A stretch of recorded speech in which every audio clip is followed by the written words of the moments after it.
edirdim.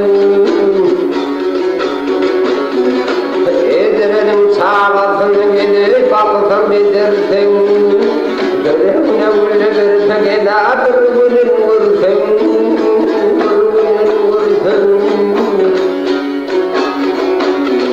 Hayır, yorma şeker şerbetler verdim. Vatanımın elimi terk edip çelüsüzün ağzı.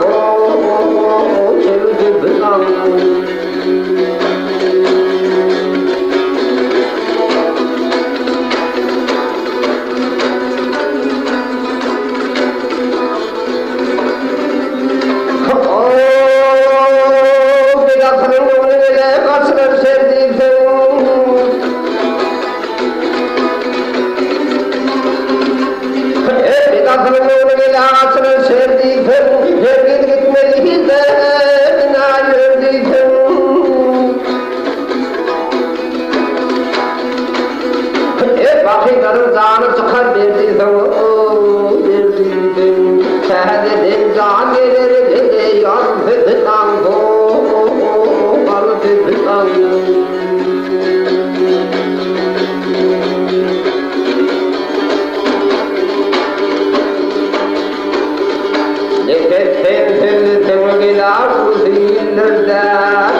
Şey daha olur mu? Şey tehdim hüznür